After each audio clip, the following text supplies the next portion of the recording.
Welcome back. With the privatization of some government-owned companies like the Power Holding Company of Nigeria that has generated mixed ratings, a lot of issues have come up, especially with regards how the process is concluded, especially with regards legacy issues, namely pension liabilities, severance packages. Just this week here in Lagos, some workers of the Nigerian National Union of Electricity Workers actually picketed the Ikeja distribution company, complaining that they had not been paid their severance package. Also, we got reports that in the Federal Capital Territory, the Transmission Company of Nigeria actually closed its doors because its workers continue to express dissatisfaction with regards how some certain aspects, their emoluments, were handled. Well, joining me on the program to talk about some of these issues is the Director General, Bureau of Public Enterprises, Dr. Vincent Akpotere. He joins us from our Abuja studios. So good morning to you. Good morning. Thank you so much for joining me on the program. First of all, let's just get a sense of where we are right now in terms of the issues with regards to privatization. Give us a sense of where Nigeria is at the moment. Particular about the power transaction or generally? With regards to privatization. Okay. Privatization has been with this economy for quite a while. Nigeria started this journey essentially because it was an option that was available at the time when government enterprises were doing very badly. Substantially, you will recall that Nigeria was practicing the commanding heights economic principle several decades back, but I can tell you that as of today, through the activities of the Bureau of Public Enterprises in commercializing and privatizing some of these entities, the Nigerian economy has moved substantially from the commanding heights principle to what you might call private sector-led and private sector-defined, private sector-driven economic practice. So today, we have some very good success stories. We also have a couple of challenges in some of the transactions, no doubt. But I can tell you that the success stories far outshine some of the challenges we're having. But then, the challenges are also surmountable, I believe, and efforts are being made to engage all the stakeholders to ensure that whatever challenges are emerging are dealt with. But then, Dr. Akpotere, looking at it as in talking about... substantially. Yeah. We're talking about the cost benefit now of commercializing. Especially in the private sector, yes. I do beg your pardon for interrupting like that, but what I want to actually get in is that looking at the cost benefit of privatizing and commercializing some of these entities, or what benefit is it to the government and investors? Does the end really justify the means? Well, I will throw that question back at you. If you take the banking sector today, the privatization, in fact, the depth of our banking sector today is as a result of the privatization of the banking monopolies that were essentially owned by the federal government over the years. So today, most of the banks have migrated to the private sector, basically, and that has deepened not just economic activities, that's improved substantially on tax collection. It has also improved on employment generation. It has also brought banking activities to the doorsteps of Nigerians. The days were long gone when people went to banking halls with their mats and waited to be attended to, sometimes for whole days. Today, you could bank on your phone, you could do a lot of things. And I can also tell you, if you take the IT sector, the communication sector, BPE was substantially involved in the sector regulation, sector reform that brought about today's NCC. The same thing goes for the DMO that today manages our debt profile. These are all creations of the Bureau. The Bureau has also impacted substantially in the setting up of anti-corruption organizations like the EFCC, the infrastructure Regulatory Commission is also a product of the Bureau. But I can tell you, the privatization activities we have engaged in, we have had some very resounding successes. If you take the LMA Petrochemical, for instance, today it's doing very well. It's investing substantially in areas that government funding alone would not have been able to attain. Basically, it's provided dividend to the Nigerian government practically on a yearly basis since that privatization took place. And beyond that, you also find, take also the Transcorp Hilton in Abuja. These are all enterprises that were privatized by us, apart from the banks. So why is it that there seems to be issues? Sorry, Dr. Akpotori, I need to cut you here so we can have as much conversation as possible on this particular topic. So you've mentioned the successes recorded with regards hospitality, that's the Transcorp. You've talked about telecommunications. But why is it that for the PHCN, since the unbundling of the PHCN, the dividends, Nigerians are still yet to reap the dividends of the unbundling, from the unbundling of the Power Holding Company of Nigeria? Very well. You will also, if you take a step back, the PHCN, NEPA, PHCN, is one of the single largest monopoly that existed in Nigeria. And an organization that provided power to a country with a population of 100 and something million is not a lightweight organization. And the reason why it had to be privatized was because there were problems.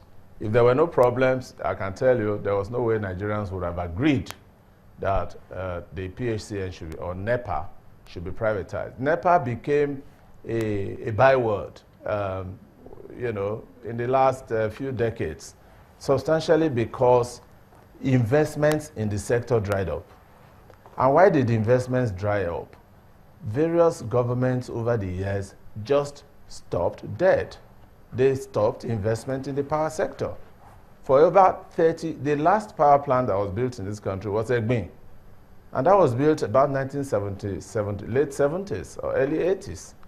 And if you now move from there to today, you are talking of a space of over 30 years. And if there is no investment, what you have rots. And the challenge I think we as Nigerians have today with the outcome of the privatization in just 2 years is that we are unable to accept that the losses in the system, in the power value chain that we see today, they have been in the system over the years. But the monopoly called PHCN swallowed it up and therefore manifested gross inefficiency in power supply. And the good thing for privatization in the power sector today is that the problems have now been brought to the surface. The problems have, in the past, the power plants that didn't generate power, nobody got to know about them. Nobody bothered about them. But today, people bother about them because it's in the hands of the private sector. And the private sector who is generating power has to be paid for his power, otherwise he can't pay for gas. And to encourage investment in gas, there must be sufficient, the pricing must be competitive. So to address these problems now, how much is the government pumping into these entities to help address some of those problems? Let me tell you this. In 30, 40 years, nothing was pumped into PHCN. But today, the private sector is providing funding, government is providing support, and I believe that if you put all of that together, and then we are able to sort out the glitches in the value chain, within a very short while, the problems will go away. Which also means that these companies have not made any returns to government coffers, at least for 2015 or since they took over the assets. Well, I can tell you that Geregu 2 declared profits of about a couple of billions, and we're expecting dividends coming to government coffers from Geregu. A couple of them, if you recall, they took over these businesses just in 2013. And if you consider the state of the rot in the system. It's a bit early in the day to start looking at profits. But profits alone are not the objective, are not the benefits that come to government. You also look at employment generation. You look at tax. These companies are paying taxes. And these go towards sorting out other economic problems in the country. So profits will come, sure. But what we need today is investment rather than profit. And I believe that as time goes on, and the kind of investment we're looking for in the power sector is long term. We're not looking for quick fixes, because quick fixes will take us back where we are coming from. So I believe that if we are patient a bit and encourage these entities to be able to get the kind of funding they require. Let me also quickly add here, it's a multidimensional issue. You have a regulator in the sector. That regulation must conform to standards that will settle some of these cross-cutting challenges in the sector. The regulation must not only look after consumers, it must also look after the operators. It must, let me say this, power is not like every other commodity. Once generated, if it's unutilized, it's lost. And so somebody has got to pay. But then, Dr. Akpotore, let's not also forget that in terms of wanting to make sure that there's a win-win situation for all, there has to be a proper resolving of severance packages for those members of staff that have to be laid off, or who the other company, who these new owners can't absorb. We have issues with regards pension liabilities. What is being done? Why is this coming up? Is it that the process didn't ensure that all of this was properly taken care of? All right, let me put it this way. I overheard your conversation on picketing Ikeja Disco. Yes. I want to say that the unions, nobody got paid his severance packages by any of the successor companies. They were paid directly from the proceeds of the transaction through the Office of the Accountant General of the Federation.